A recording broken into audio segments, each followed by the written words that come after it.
administrative notes before we begin. First of all, if you have a cell phone, could you turn it off, please? Just put it on silent. We don't need any interruptions.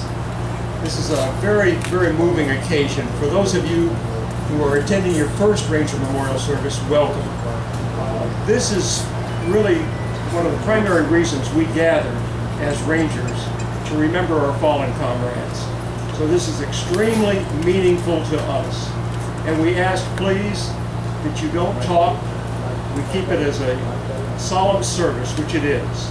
Photography is permitted, although we ask that you don't interfere with the Rangers coming forward. We'll have plenty of time for a group photo after we finish our service this morning. Thank you all for coming. We have our Rangers in place. Joe, we've got everybody squared away. Outstanding. In just a few minutes, I'm going to turn this over to our director of our memorial service, Tyrone Muse, along with the two individuals who organized this reunion, which has been absolutely fantastic, Tess and Bob Hernandez.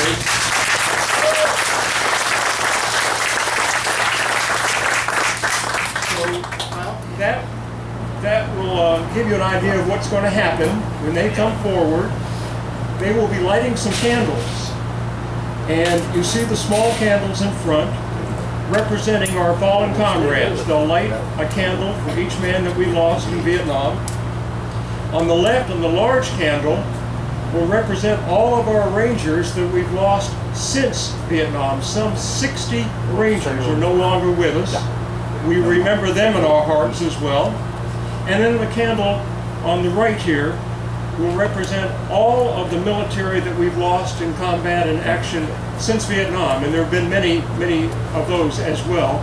And there are many serving on active duty as we speak. And we remember their commitment and their service to our country. So that's the symbolism behind what you'll see happening here as Tyrone and Bobby and Tess come forward. And then we'll have the history of the Ranger unit, and Roy Barley will come forward, and then there's our roll call.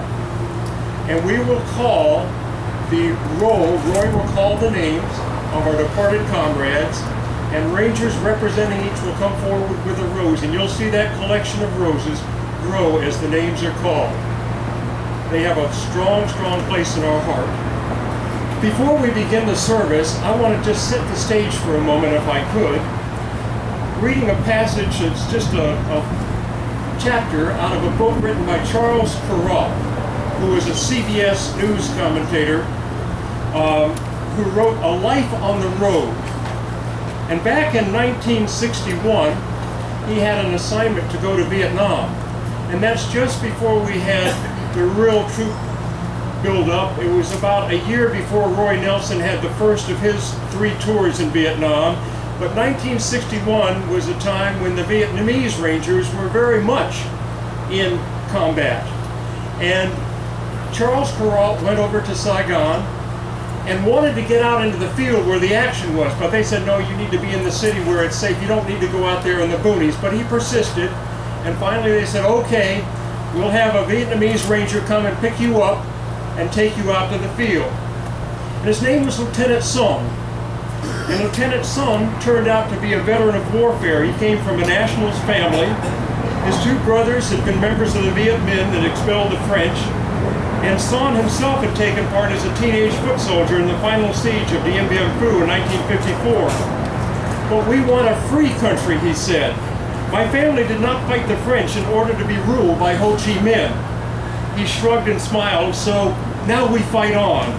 You will find many men like me in the Rangers. They went to the field. The officers met in a building to study the map under the glare of a bare light bulb hanging from the ceiling. The next morning, 3 platoons of Rangers were to move south into a pocket of land between the Saigon River and a canal, hoping to trap what they thought was a small group of Viet Cong at a place called An Diem. Lieutenant Song's platoon was the center column. We don't go on trail, Song said to me apologetically. I am sorry, but you will get muddy feet. We can all relate to that. When the sun came up, I could see that we were passing occasional clusters of empty houses in the forest. Nobody home, Son said. Afraid of us, afraid of the enemy, always run away. Just as we reached the high ground of an earthen dike, a sudden rattle of automatic weapons burst from a tree line on the other side of a small stream about a mile away. The firing grew in volume and intensity until it sounded like one long sustained explosion. We could see men running at the edge of trees and hear shouts. Lieutenant Son shouted orders to his troops. "Ambush," he said to me. "Other platoon fall into a trap. They need us now." He drew his .45 pistol and, waving it overhead, led his men into battle. The soldiers followed him at a run, waded the stream, and rushed to the edge of the trees. Seeking to rescue the first platoon from an ambush, we walked into an ambush ourselves. Even with my own head down, I could look around and see that we were in terrible trouble. Lieutenant Son had taken a bullet in the arm, but he was still in action, kneeling on the ground beside his radio operator, cranking the handle of the magneto-operated radio, trying to call a battalion headquarters for reinforcements. I crawled a few yards over to him to film the attempt. Bullets splattered the ground around us. Son ignored them and kept cranking, but it was useless. No answer came. We were out of radio range. We can relate to that too. Then the radio operator, a kid no more than 17 or 18 years old, performed the most astounding act of courage I've ever seen. Without a word, he reached into his pack, found a coil of wire, and attached one end of it to the radio antenna. He ran to a tree, uncoiling the wire as he ran. Holding the other end of the wire in his mouth, he climbed the tree with bullets whizzing around him, tied the wire to a high branch, shinnied back down the tree, and made it back to his radio. He cranked the handle furiously. Lieutenant Son, lying beside the radio, spoke into the microphone, reached battalion headquarters, and started reading coordinates from the map. He handed the mic back to the radio operator. "Stay down," he said to me. "It's okay. They send the paratroopers." Son was up, walking around the clearing now, encouraging his surviving soldiers. He came over and knelt beside me. "We are nearly out of ammunition. You should know this. I don't think we will be attacked again, but if we are..." A single shot fired out from the woods. It hit Son's helmet in the back center and exited the front. He pitched forward into me and fell to the ground. The shot that killed Son was the last one I remember being fired that day. The paratroopers arrived, riding in trucks. The VC disappeared into the woods, carrying their dead and wounded with them. We went a few miles down the road to a rural schoolhouse to regroup. I go to the Vietnam War Memorial sometimes when I am in Washington. The names of some men I knew are carved on the black marble. I think of them. Son isn't up there, of course, but I think of him too. I only knew him for a day. I never even learned the rest of his name. Well, there are other names on that black marble granite in Washington, D.C. that we do know very well, and we're going to hear those names. And before that, I'm going to turn the ceremony over to Tyrone, Bobby, and Tess as we begin our memorial service 2012.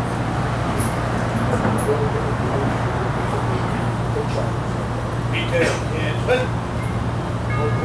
Park.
It's time.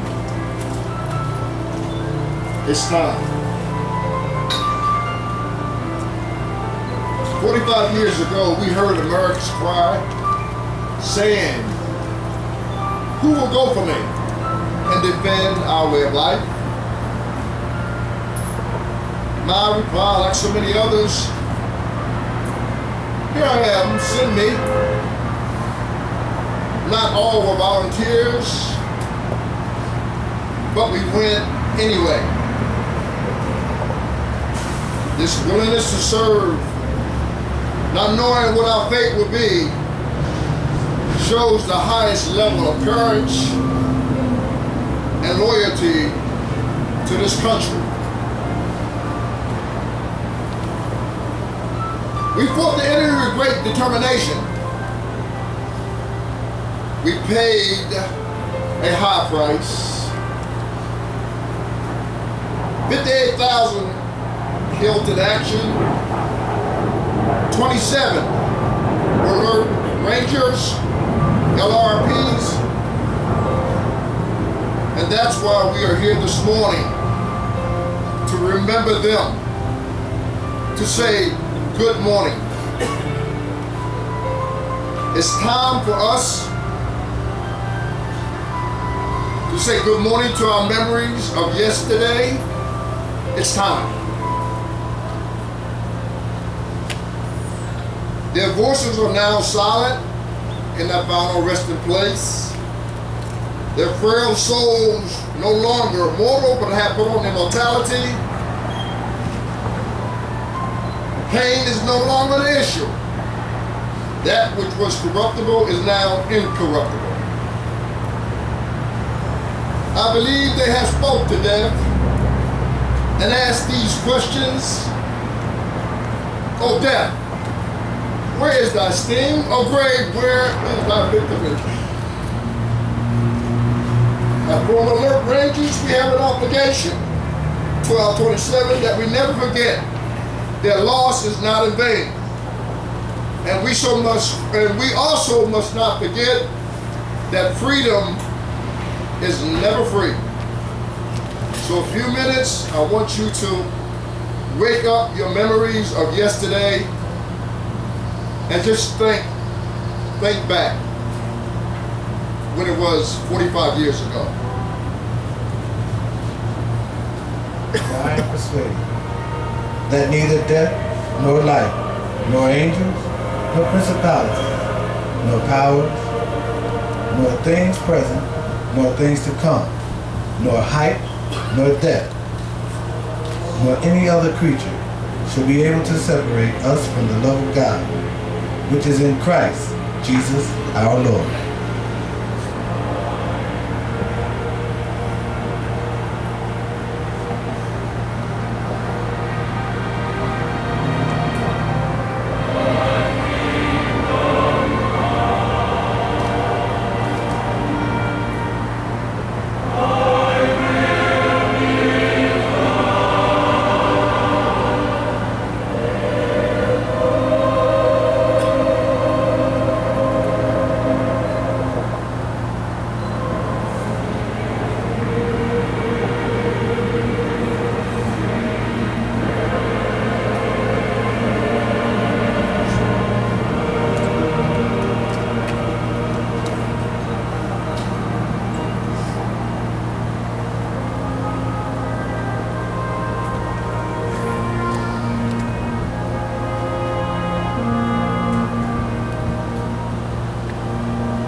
will now have 2 poems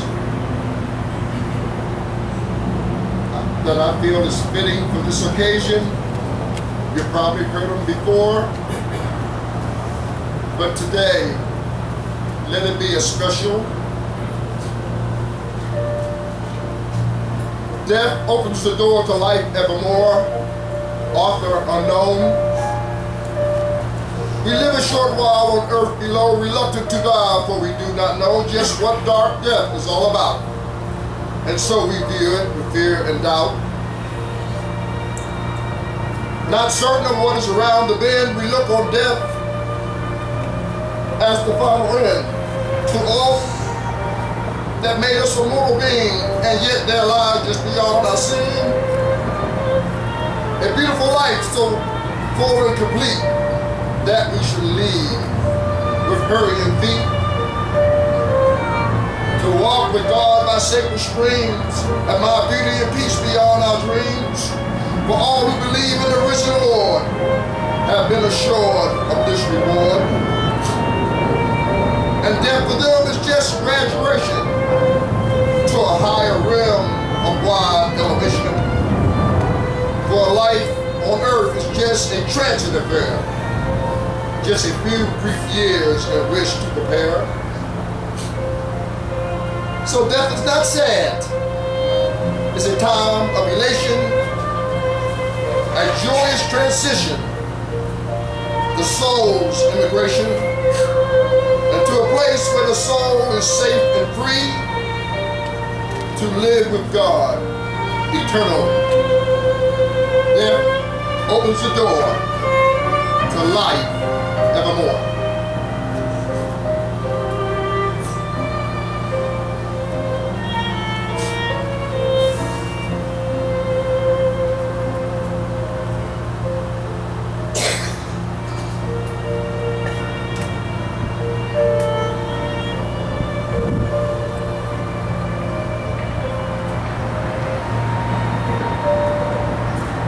A heartfelt thanks today, written by Dorok,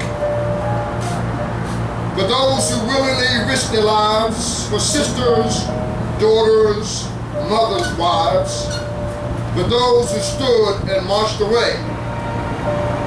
A heartfelt thanks to you today. For those who stood in foreign floods, in cold rain and clinging mud, who saw their bodies drenched in blood, yet knew their cause was just and good. A heartfelt thanks today. For those who stayed at home to pray while sons and husbands marched away, and those who never saw the day when love returned safe home to stay. Heartfelt thanks today. For those who fought when even they believed there was a better way and gave their lives and limbs to save. I answered the call I was made to pay.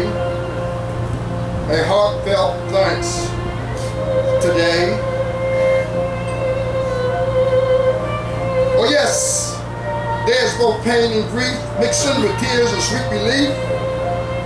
For those who are willing their lives to give, that we may safely dwell and live. I could not judge them either way, but I must send my thanks their way.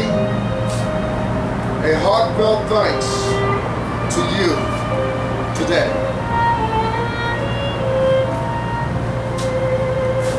Whether you were a cook, a truck driver, a medic,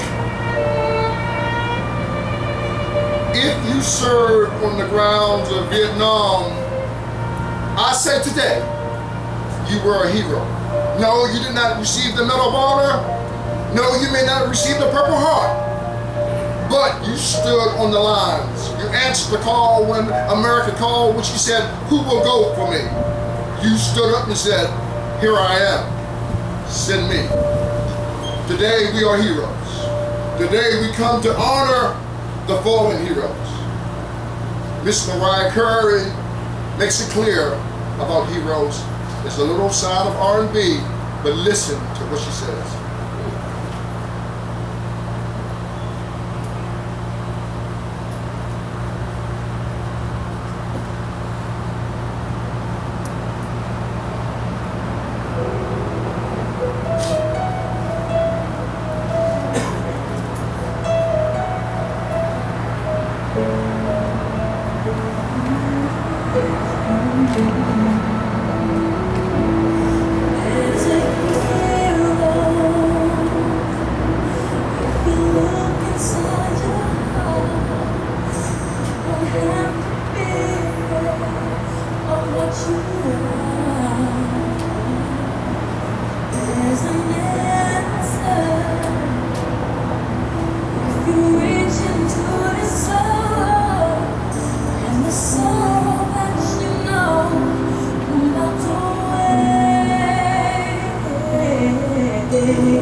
will now have a history by audio, followed by Roy Barley. We will be doing the roll call.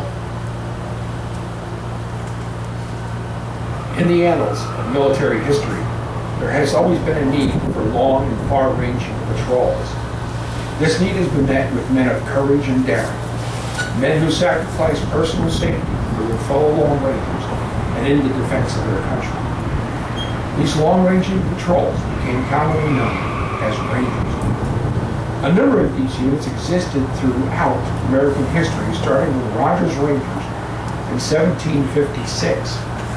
Major Robert Rogers trained 9 companies of men to fight on the side of the British in the French and Indian War. Their exploits in the Northeast are legendary, and the rules for Rogers Rangers are still applicable today. The American Revolution saw the creation of small, hard-hitting patrols that disrupted supply lines and harassed the British.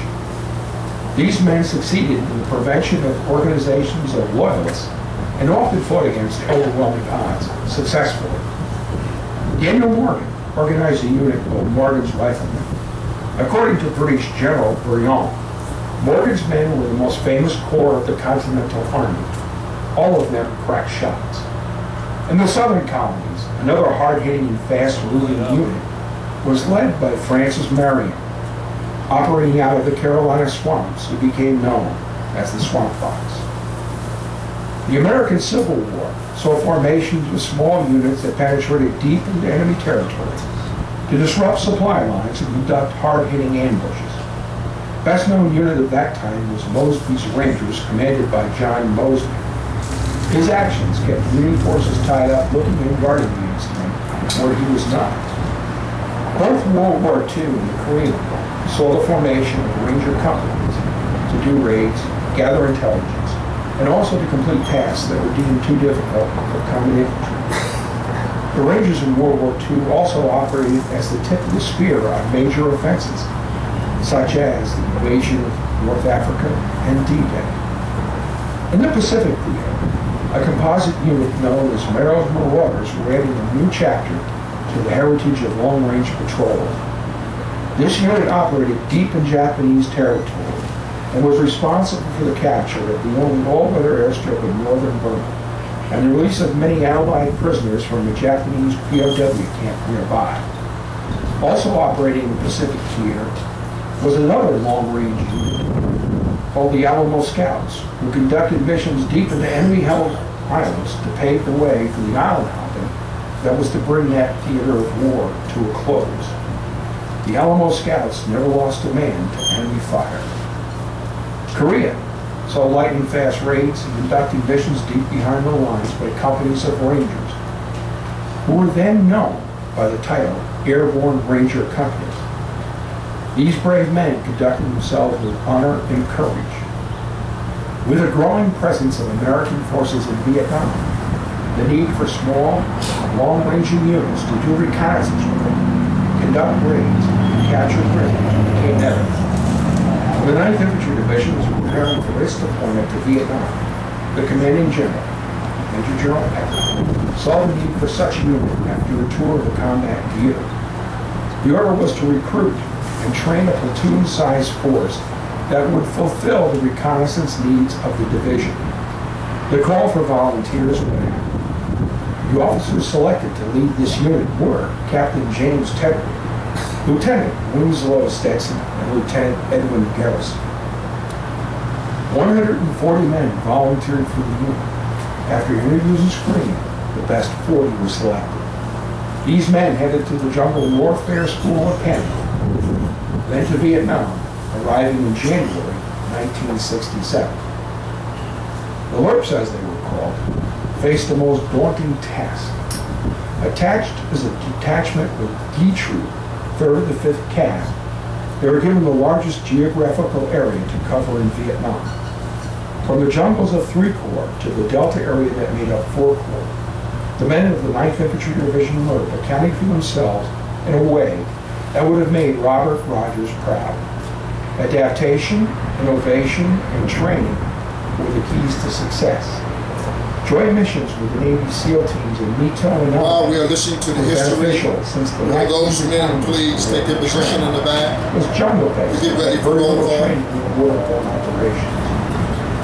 This was the only American Army combat unit to run missions with the Navy SEALs.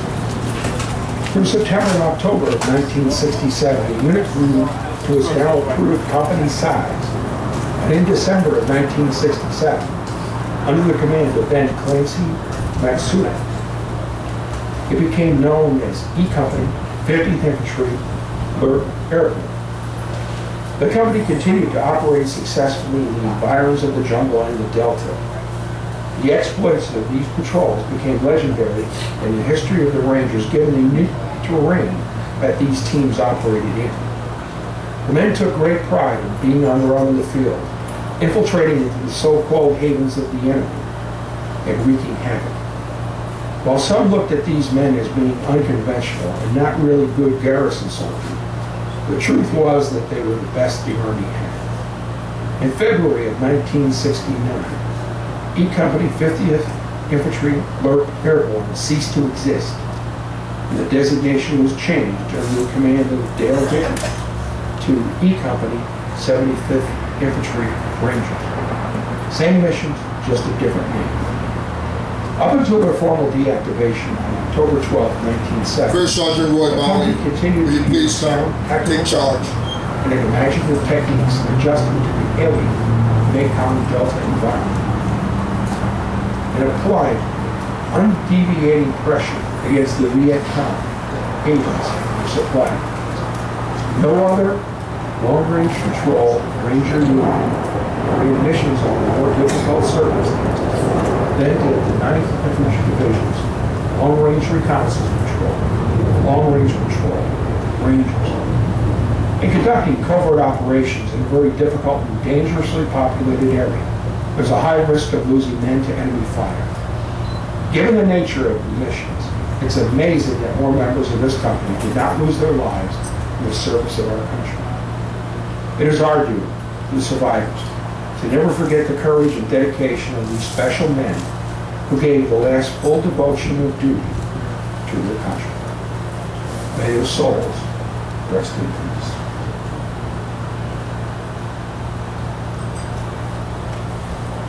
We will now have the roll call of our honored dead.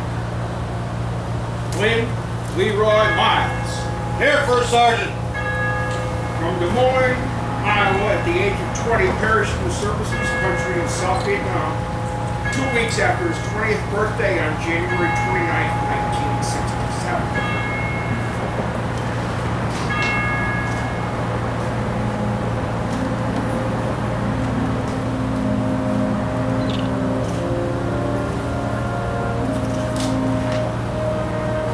Kenneth Ray Lancaster. Here, First Sergeant. Of Silver Springs, Maryland, at the age of 21, became missing in action on January 3rd, 1968.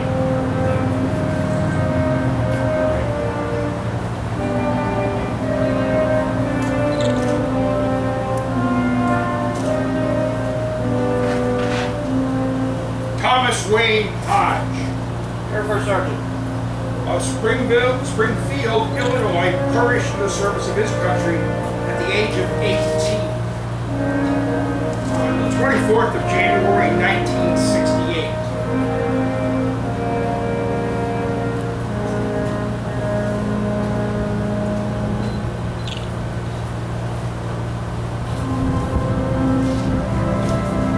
George Jonathan House. Fairford, Sergeant.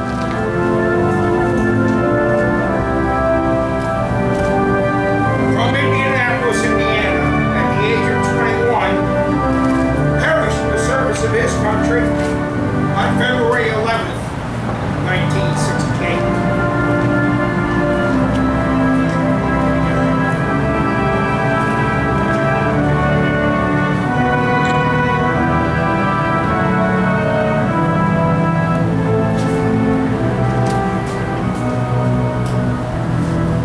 William Francis Pizakowski, Air Force Sergeant. From Anchorage, Alaska, perished in the service of his country on March 14th, 1968, at the age of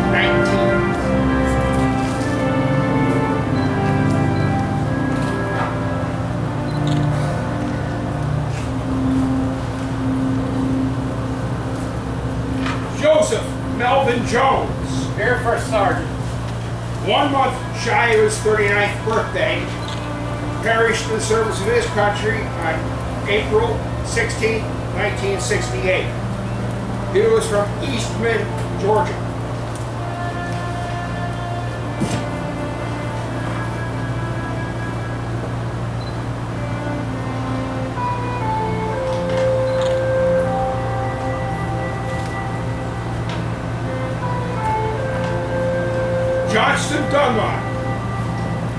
Sergeant of Auburn, New York, perished in the service of his country on April 16, 1968. He was 29 years of age.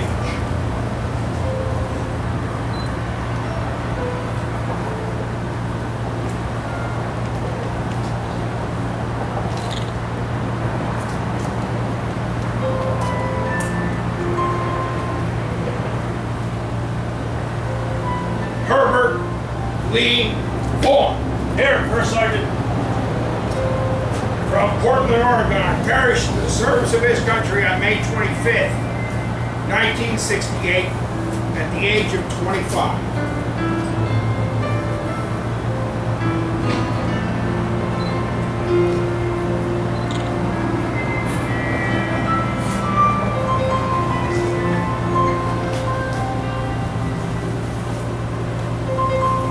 James L. Dillard III, Air First Sergeant, from Miami, Florida, at the age of 21, perished in the service of his country on September 13, 1968.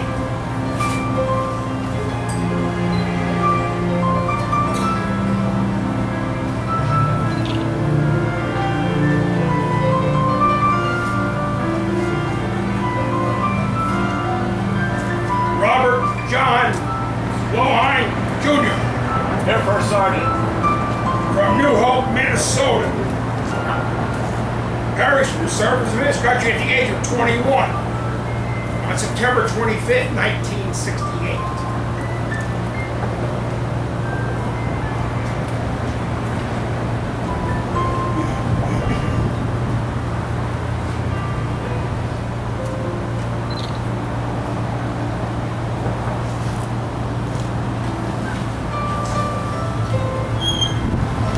Herbert Pak Dong Cho, Here, First Sergeant. from Linwood, California, at the age of 24, perished in the service of his country on September 25th, 1968.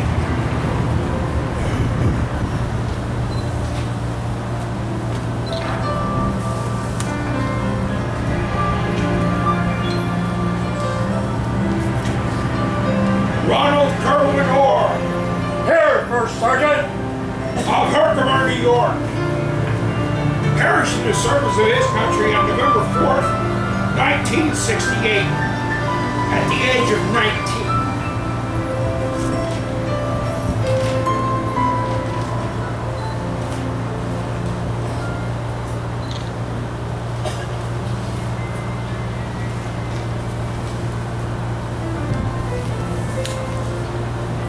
Joseph Philip Castagna, Here, First Sergeant. from New York, New York, at the age of 20, perished in the service of his country on December 21st, 1968.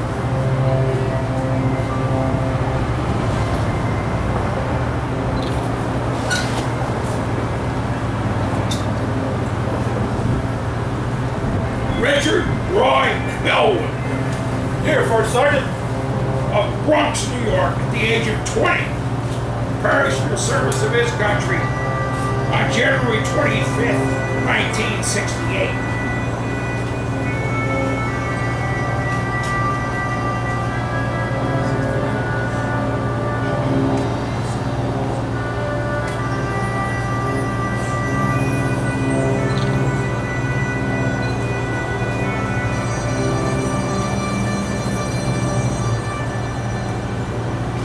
Roman Gale Mason Here, First Sergeant.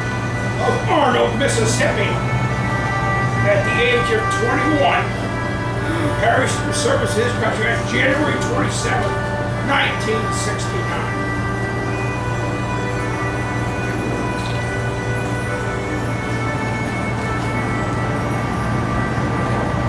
Leon David Moore Here, First Sergeant. from Summit, New Jersey, perished in the service of his country on January 27th, 1969, at the age of 19.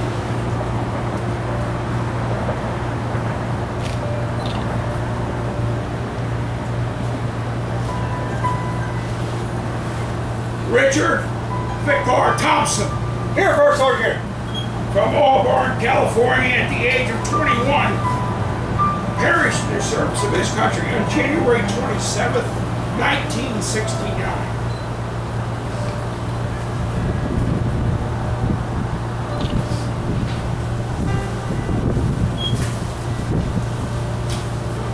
Erwin Leon Edelman. Here, First Sergeant. From Seacliff, New York, perished in the service of his country on February 18th, 1969, at the age of 24.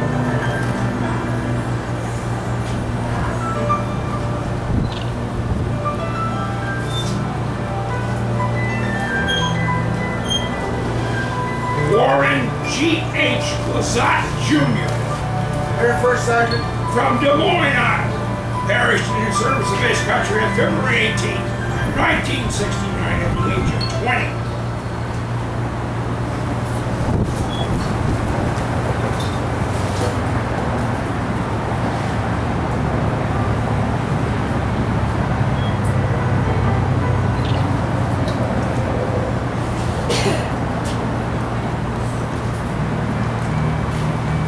Lonnie Dale Evans. Here, First Sergeant.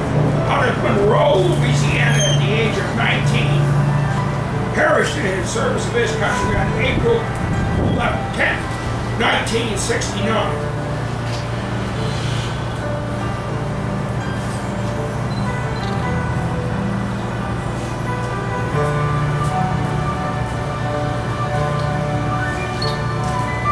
Michael Corey Volheim. Here, First Sergeant.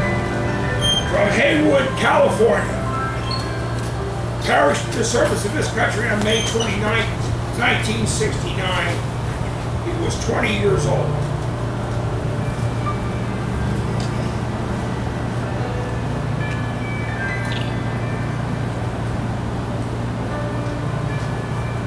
Curtis Ray Daniels. Here, First Sergeant. From Kansas City, Missouri, perished in the service of his country May 29, 1969, at the age of 22.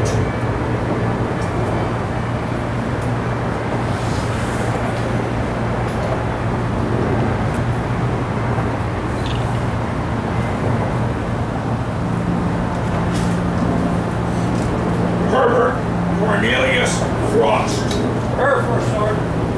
From Cambria, California, at the age of 31, perished in the service of his country June 21st, 1969.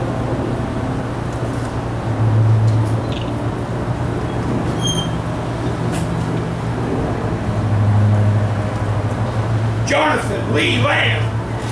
Here, First Sergeant. From Mayo, Maryland, at the age of 21, perished in the service of his country on February 11th, 1970.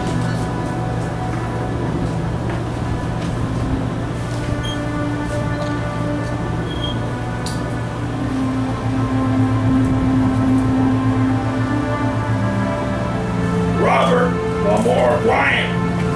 Here, First Sergeant. From Colon, Mississippi, at the age of 20, perished in the service of his country on July 13th, 1970.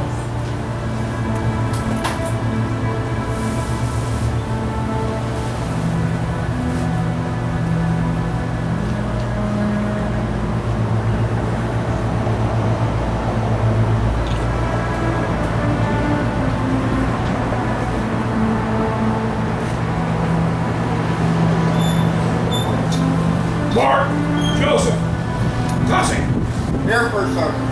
of Phoenix, Arizona, perished in the service of his country on August 11, 1970, at the age of 20.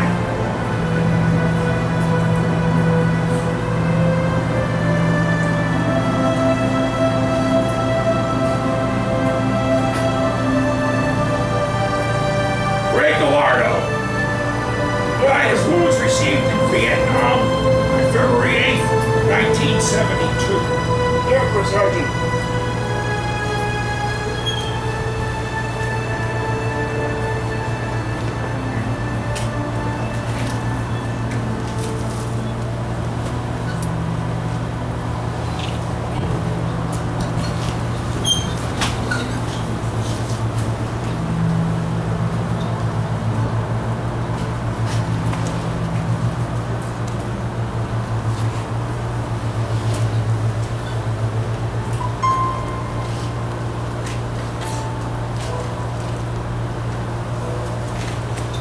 Tran Van Noy.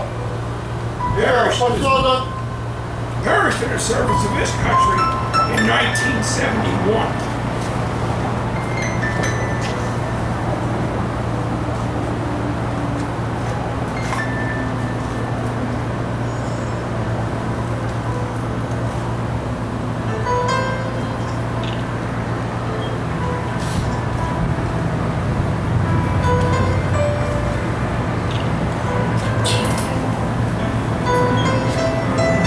These men gave all.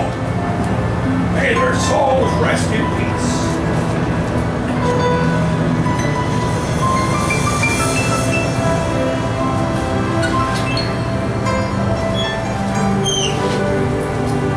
As the sun rises in the east, we say good morning to our memories.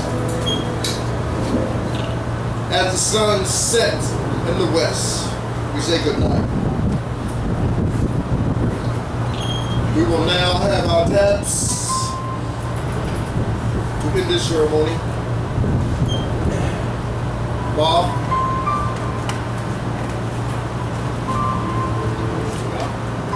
In a few minutes, I will ask all military personnel to stand to pay tribute with taps playing.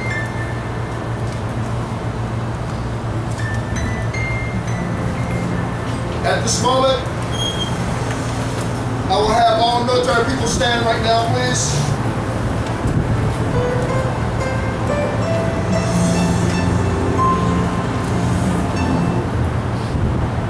Present. Oh!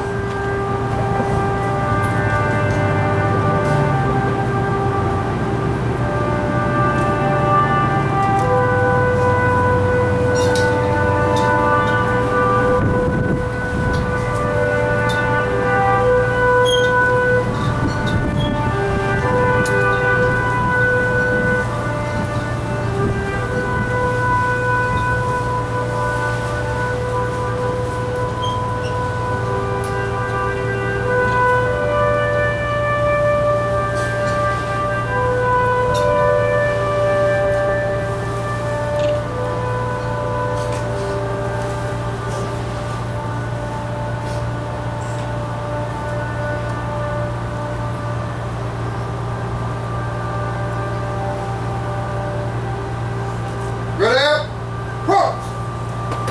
Please be seated. This concludes this year's memorial service. We thank each and every one of you who participated. We thank the wives for supporting us. We ask you to enjoy the remaining of the day. May God speed and may God bless you. Take care and thank you very much. Hoorah!